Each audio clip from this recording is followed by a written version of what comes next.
Hi everybody and welcome to this episode of Tuxy TV, and today I'm very honored to have Prevail from the Swollen members. Thanks for being on the show. My pleasure, brother.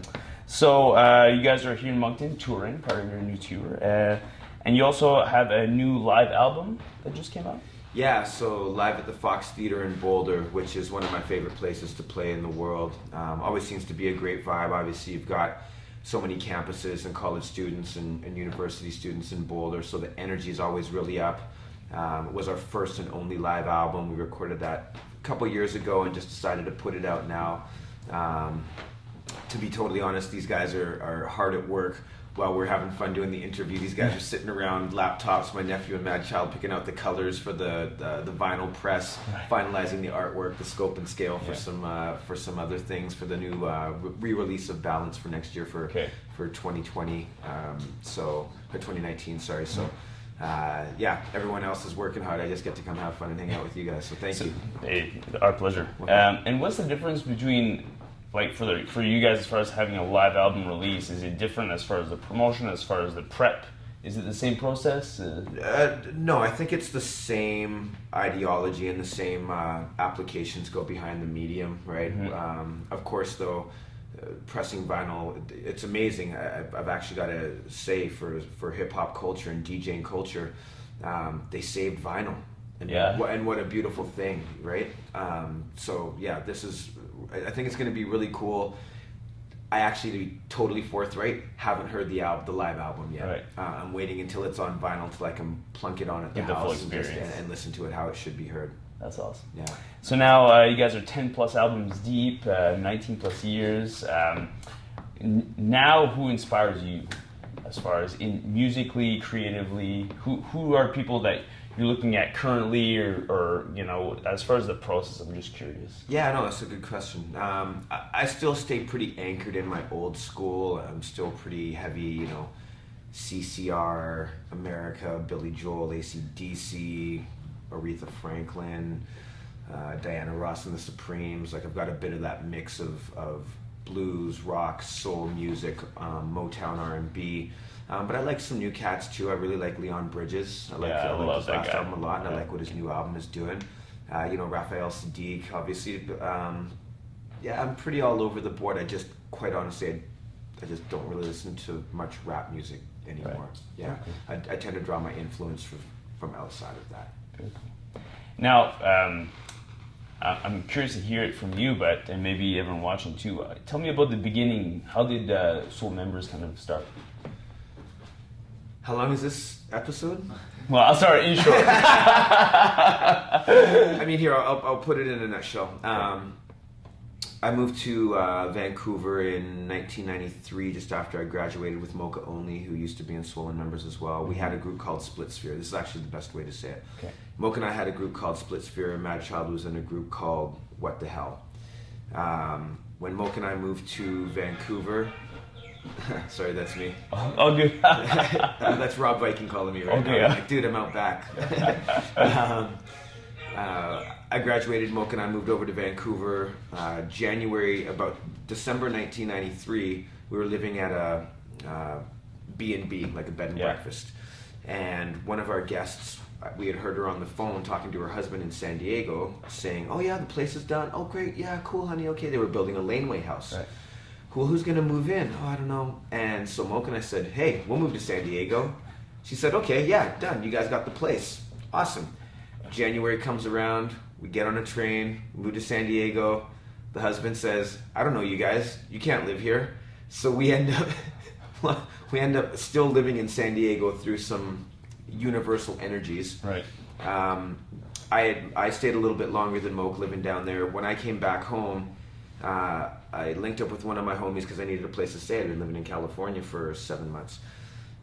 So I sort of, you know, couch surfing for a little bit, came back, and he and I decided to drive down to this thing called the Walbra, which was in Oregon. Okay. I was expecting to meet up with all my friends from San Diego. We get there, these are way pre-cell phone days, so we get there, plunk $85 into a payphone to call down to California. Call up the homie, I'm like, yo, can I talk to Zeno? Zeno's wife answers the phone. Yeah, hold on a second. Yo, Z!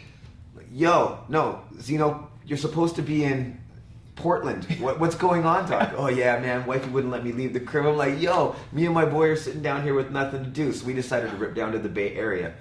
On the way back, we're back. I'm not putting it in the nutshell version, but it's so important just to see how the universe works.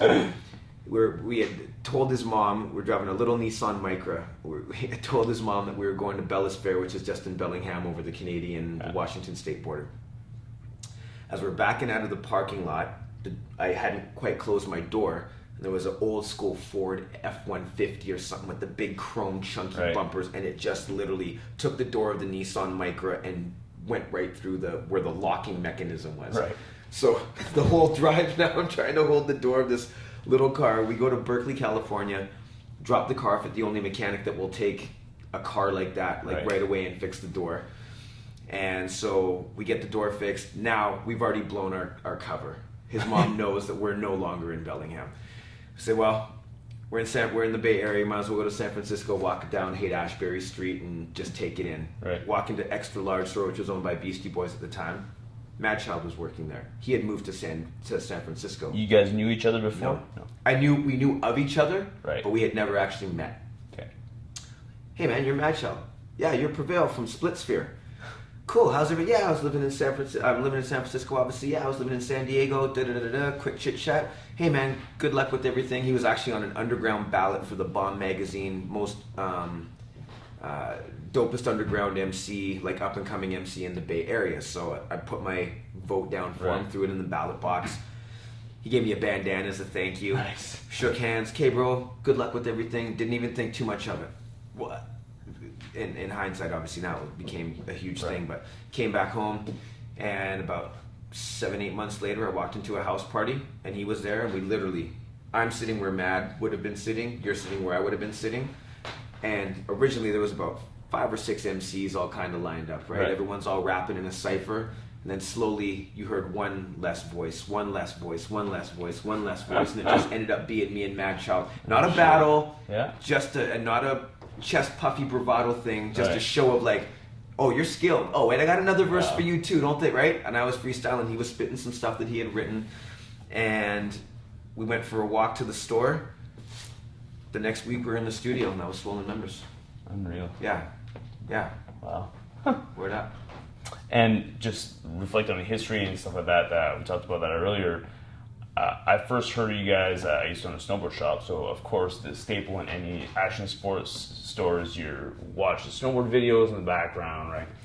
So, and I distinctly remember where my love for snowboarding is back in Mac Dog days, talking about OG snowboard videos. Yeah, for and sure. Then here there's, everyone's just going crazy, and we can hear this kind of new type of hip hop, something we just haven't heard before, and it was essentially Soul Members. So I remember from Nixon Jib Fest, there was the Resistance, and it was a bunch of it was wicked. Right. And how did that come about? Was that more so you guys putting just music out there and getting picked up, or did you guys have a connection with the snowboard industry? Yeah, a little bit of both, really. Mad and Rob and Moke all grew up skateboarding. Right. I was more of I wasn't a BMX guy. I tried skateboarding. I wasn't good at it, so I just rode a bike. But love snowboarding. I've been snowboarding for I started late actually. I had the opportunity to kind of get going a little earlier in my life, but I was just, I think, maybe a little afraid. But I've been snowboarding for about 26 years, I guess now, 25 years. No, less than that actually. You know what? I didn't start till my 20s, but I've been snowboarding for I guess about 20 years. But obviously we live in BC, so we got Whistler right there, and what a great testing ground to see if you got the aptitude for it. But it was also one of those cool times when rap music and hip hop culture and skateboard and snowboard culture realized that they had a certain thread in common, which was rebellion. Absolutely. Don't try to put us in a box. We love adrenaline. We love vibes. You're part of our tribe, which at this time, any of those 4 elements that I mentioned were not viewed as popular culture like they are now. It was almost like a instant certification if someone said, hey, I skate. Yeah, I skate too. We're bonded. I rap too. There's a bond there. and that's just kind of how it came together. We always thought that our music fit well with I guess back then what would have been called action sports. Yeah. And that energy just fit well and ended up getting, like you said, a lot of placement. We were very, very thankful and very lucky for that. But at the same time, we celebrated those kinds of sports cultures as well, and we're actually parts of it. So That's awesome. yeah, super fun. Yeah, because I look back and that's so much part of what I felt at that time, and everyone I seen grow up around that generation. It was very much an identity thing, right? So I listen to this, I do that, whatever category, whether it be hip hop or for us snowboarding or action sports.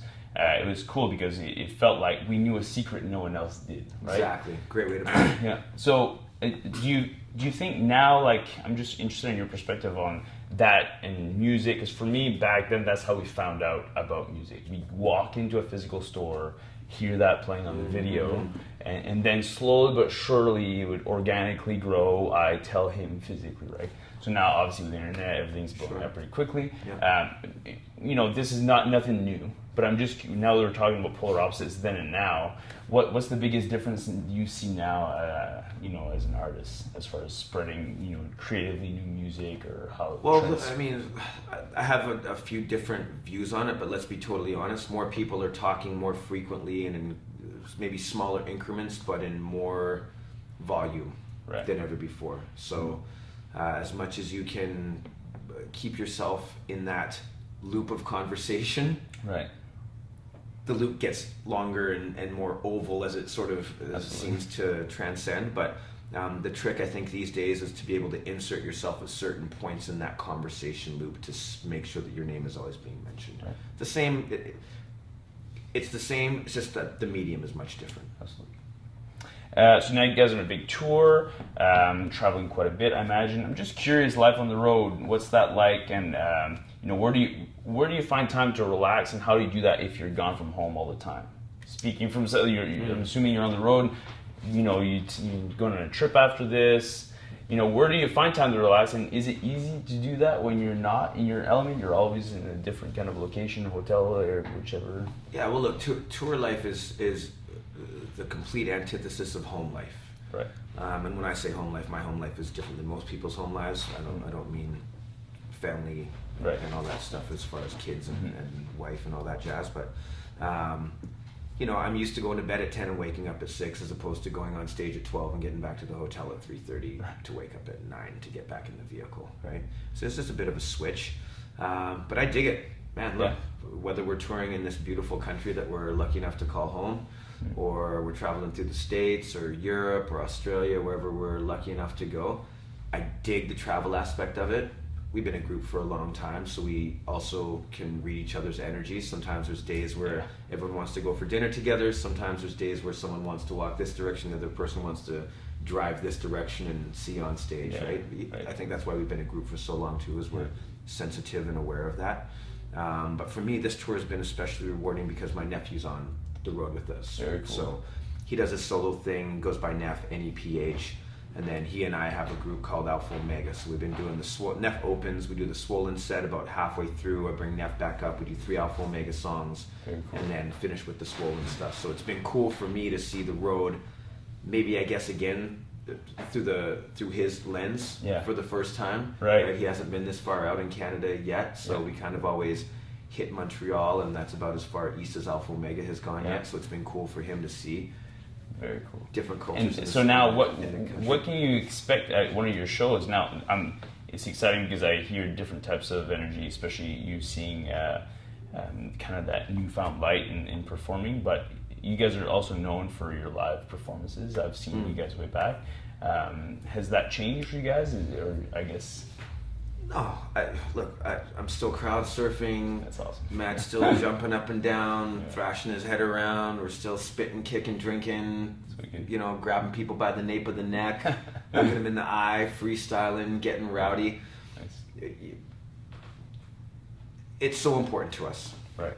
It's become our brand. It's part of our brand, I should say, is to give reciprocated energy to the crowd, and sometimes you have to give the crowd a little something to chomp onto as well, so they can start giving it back. And once that circle starts moving, man, it's unstoppable. Yeah, that's awesome. And it's appreciated too, I can tell.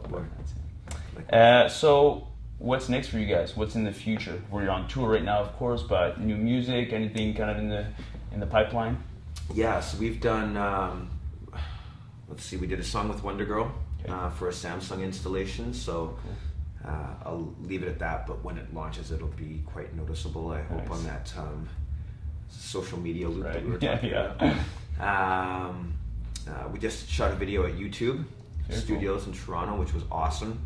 And so now we're back in the studio. When I get back from my trip, we'll be in the studio December, January, finishing the next Swollen album. Haven't named it or anything like that, but just getting the beats together, get back in the studio and create some magic. Is there a timeline? Any idea when that would come out, or a goal? Or yeah, if we're doing it December, January, I think that we would like to have it out around June, enough time to have a couple songs that we can cherry pick from the album to get to the European outdoor festival buyers for the summer, because that's always a fun thing for us, and we seem to revisit that about every 3 years, where we get a chance to get out there and rock for a month on stage out in front of big crowds, so always good. So that's kind of the game plan there. Okay. Word. Prevail, thank you so much, bro. You. And congratulations. Thank you very much. Check out Swollen members all over the internet, their music. Love you guys. Thanks, man. Cheers, guys.